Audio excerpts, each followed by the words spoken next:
Terima kasih pemirsa Anda kembali bersama kami. Nah, saya sekarang ingin mendengar suara dari Bamus. Silakan, Pak Rahmat. Ya, Assalamualaikum warahmatullahi wabarakatuh. Waalaikumsalam warahmatullahi wabarakatuh. Tisa ya? Ya. Tisa, Bang Awi sama Bang Haris, Azhar.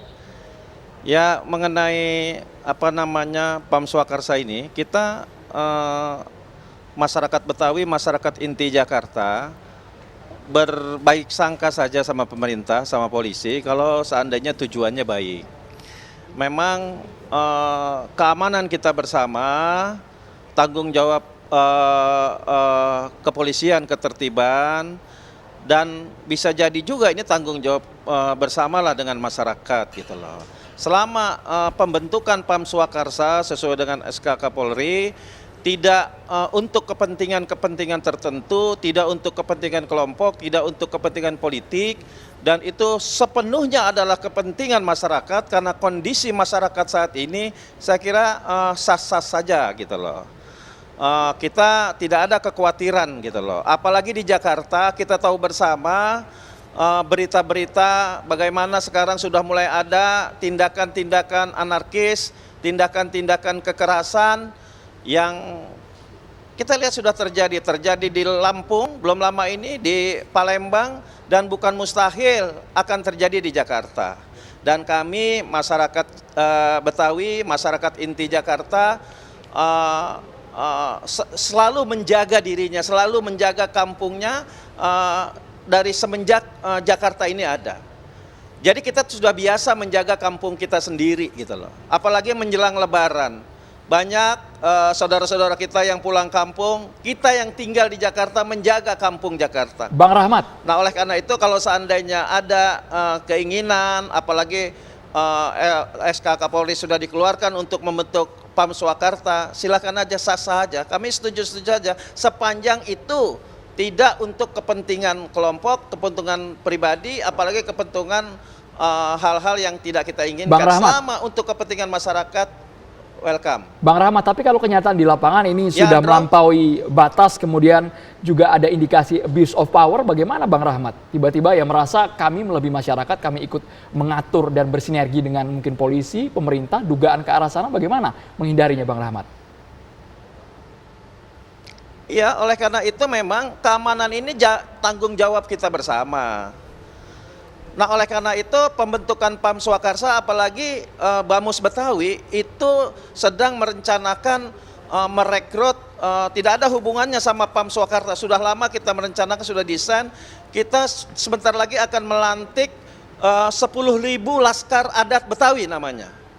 Ini 10.000 laskar adat Betawi ini dalam pedoman organisasinya adalah membantu masyarakat, membantu pemerintah, bermitra dengan kepolisian, bermitra dengan keamanan untuk menjaga kampung kita Jakarta. Ini, nah, laskar adat ini memang didorong dalam rangka menjaga pelestarian budaya Betawi. Misalnya ada orang-orang tertentu yang penyelenggaraan adat kebetawiannya tidak sesuai, laskar adat ini akan masuk. Dan laskar adat ini sudah otomatis tujuannya dibentuk dalam rangka menjaga masyarakat Jakarta, menjaga masyarakat Betawi agar Jakarta tetap aman, kondusif gitu loh. Oke. Nah, oleh karena itu kalau seandainya ada silang pendapat mengenai PAM Swakarsa ini, karena PAM Swakarsa pengalaman 98 diarahkan untuk hal-hal tertentu, ya kami menghimbau tidak seperti itu. Oke, jangan seperti itu. Mari kita bergandengan tangan antara masyarakat dan pemerintah, masyarakat dengan kepolisian untuk bersama-sama menjaga bangsa dan negara ini, ketertibannya di tingkat lokal. Oke, baik. Sekarang oleh karena itu di level lokal Betawi ini kita nggak ada masalah. Oke, di Betawi, di level lokal Betawi tidak ada masalah. Dari Bamusnya sendiri sudah meyakinkan bahwa tidak akan ada masalah terkait itu. Tapi kan kita tahu bahwa sebetulnya masyarakat adat di tanah air dari Sabang sampai Merauke itu begitu banyak sekali, Pak Awi. Lantas bagaimana untuk meyakinkan bahwa dengan keunikan masing-masing masyarakat dengan tiap-tiap adatnya itu tidak akan melakukan abuse of power, merasa lebih tinggi daripada masyarakat biasa, karena kan katanya nanti akan dilantik oleh Polri. Ini bagaimana meyakinkan tidak akan ada abuse of power, Pak Awi?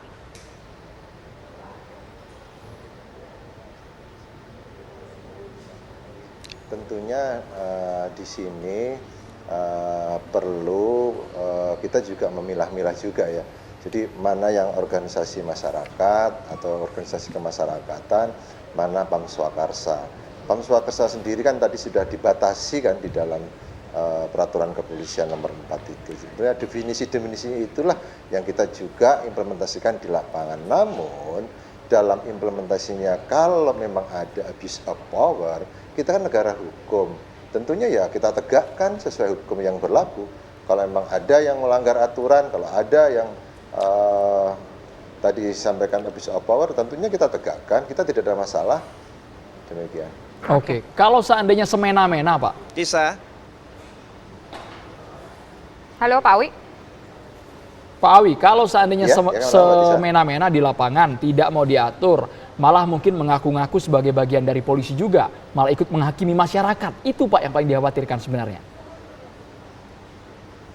Ya, karena saya sampaikan, kita ini negara hukum. Semua pakemnya sudah ada di sana, peraturan perundang-undangannya. Tentunya kalau ada yang melakukan pelanggaran-pelanggaran di masyarakat, ya kita tegakkan. Jangan kita hal-hal yang sudah bagus, yang peranata yang sudah bagus, yang selama ini kita akomodir sehingga kita jadikan peraturan perundang-undangan menjadi kambing hitam, kecuali dalam hal-hal tertentu mereka menarik ke politik, itu beda cerita lagi. Tapi kembali lagi konteks ini adalah kembali untuk mengukuhkan kembali yang selama ini peraturan yang lama dengan pemakaian baju warna biru putih dipergunakan satpam itu dirubah menjadi warna coklat seperti kemiripan polisi. Dan itu kemarin yang sudah kami sampaikan juga bahwasanya ada filosofinya bagaimana memuliakan profesi satpam, kemudian bagaimana penggelaran fungsi kepolisian di tengah-tengah masyarakat, dan memberikan kebanggaan kepada mereka juga satpam menggunakan pakaian yang mirip dengan polisi dengan atribut-atribut yang sudah ditentukan. Oke, baik, saya terakhir ingin ke Bang Haris. Bang Haris, ini kan nanti akan dipilih-pilih siapa saja masyarakat adat yang nanti bisa menjadi bagian dari Pam Swakarsa ini. Kemudian juga ada dasar hukumnya, jadi agak jauh lah kalau bisa menyentuh yang namanya abuse of power. Ini gimana Bang Haris? Waktu penembakan Trisakti Semanggi, Republik Indonesia itu sudah negara hukum. Waktu ada Pam Swakarsa tahun 98, 99, Indonesia sudah negara hukum. Gitu. Jadi memang repot kalau kita diskusinya atau berdebatnya sama Pak Awi. Pak Awi ini kan polisi yang baik ya. Saya tahu Pak Awi udah lama nih. Pak Awi itu ya jawabannya memang ya educated banget gitu. Tapi maksud saya kalau mau nyangga Pak Awi gitu, saya biasa diskusi juga sama Pak Awi. Situasi di lapangannya nggak begitu, situasi di lapangannya nggak begitu. Nah, jadi memang apa yang ada di dalam teks, dalam konstitusi, dalam hukum, Indonesia itu membaik. Kabar baiknya adalah Indonesia itu dalam soal teks hukum, perlindungan hak asasi manusia itu membaik, tumbuh gitu ya, bukan sempurna. Tapi memang ada juga aturan-aturan hukum yang juga anti terhadap HAM, tumbuh juga. Dalam prakteknya di lapangan juga banyak yang nggak ngerti soal aturan-aturan hukum yang menghormati hak asasi manusia. Nah, di kepolisian sendiri menurut saya masih punya banyak hutang dalam konteks yang lebih real lagi. Bukan sekedar legalnya saja tapi sosiolegalnya, praktek hukumnya itu seperti apa.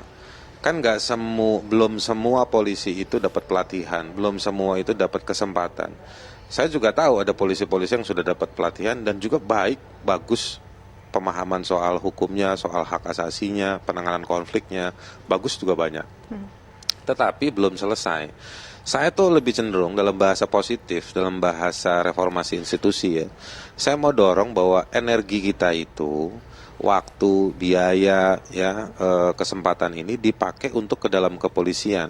Saya mungkin semangatnya setuju sama Bang Rahmat tadi yang dari Bamus ya, bahwa tanggung jawab keamanan ini tanggung jawab kita semua. Kalau saya mau bilang bukan tanggung jawab Bang, saya mau bilang ini hak kita. Ya kan, tujuan adanya negara adalah melindungi kita salah satunya dalam konteks pemenuhan soal keamanan tadi itu. Jadi kita serahkan ke sana, kita nunduk sama negara, kita bayar pajak supaya mereka melindungi kita. Bonusnya ketika negara lelet datang negara dihubungin saya lapor polisi dalam 1-2 kasus begitu setengah jam baru nyampe, sementara ke peristiwa itu 5 menit 10 menit harus ditanggulangi. Biarkan itu menjadi partisipasi warga. Saya sendiri bantuin Pak RW saya di tempat saya tinggal untuk ngebahas sejumlah SOP. Salah satunya SOP soal keamanan yang kita bahas jika ada bencana alam, jika ada kejahatan, ya, jika ada debt collector. Nah, itu semua segala macam kita diskusikan, kita tuangkan. Ada teman yang cerdas bisa menulis, merumuskan kata-kata dengan baik, dituliskan sama dia gitu kan.